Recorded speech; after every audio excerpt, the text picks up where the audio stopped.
Sawa, Mkongwe mmepoteza mchezo 3-0. Kwa namna gani mlikuwa na mazingira magumu sana kwenye mchezo wa leo? Kwanza tunamshukuru Mungu tumemaliza mechi salama. Ya kipindi cha kwanza tuliweza kumaintain na kuweza kutoka bila. Ndio moja ya mchezo tumeenda kwenye plani ya mwalimu. Kipindi cha pili pia tumefuata plani ya mwalimu, lakini ukicheza na timu kubwa mistake ndogo ndio wanazitumia. Kwa mistake ndogo ndio wao wamezitumia, wameweza kupata matokeo. Mazingira ambayo mlipoteza mchezo wa kwanza mkiwa nyumbani tofauti na namna ambavyo leo mmepoteza. Mnaamini kuna umakini ulipungua ama ubora zaidi wa Yanga ndio ambao umewamaliza kwenye mchezo wa leo? Kwenye mpira mtu akipata nafasi akishazitumia ndo anakuwa bora. Ukitoka na alama 3 basi ndo unaonekana uko bora. Hata kama ulicheza vizuri au ulicheza vibaya basi wewe ni uko bora. Kwa hiyo kama sisi tumepoteza mchezo, walimu ndio wanajua makosa yetu zaidi. Kwa hiyo wao ndio watajua katika uwanja wa mazoezi kujua tumekosea wapi kwa mechi yetu inayofuata.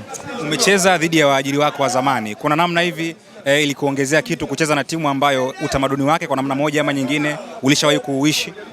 Ni timu ambayo naiheshimu kwa sababu hao Watanzania wamenijua kupitia Yanga. Lakini kwa sasa hivi mimi sio mchezaji wa Yanga, ni mali ya Prison na nafanya kazi kwenye timu yangu ya Prison. Mimi ni mchezaji wa Prison. Nafasi yenu mbaya kabisa ya pili kutoka chini. Mnaweza kuwa na mazingira ya kusalia ligi kuu kwa mwenendo wa matokeo yenu na ushindani wa ligi jinsi ulivyo? Ligi bado sana. Ligi bado na nafasi bado ipo kwa sababu watu hawajaachana alama na hawajaachana point. Cha msingi kwamba tusipoteze mechi zinazokuja. Tuweze kupambana kupata matokeo. Tukipata matokeo tutasahau kote hapa tulipo.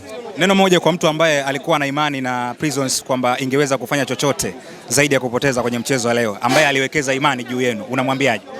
Kifupi kwamba na imani ya mshabiki wote wa Prison ni mzazi. Kwa hiyo mwanao akikosea utaki kumkimbia, unatakiwa umuelekeze ili aweze kufanya vizuri zaidi. Kwa hiyo si watu tukimbie, sisi ni watoto wao na imani tutafanya vizuri. Bila shaka timu bora kiwanjani ndio ambayo imeshinda leo. Hapa ninachoweza kusema siku zote ukishinda unaonekana bora, hata kama ulicheza vibaya ulicheza vizuri. Nami nikushukuru. Asante.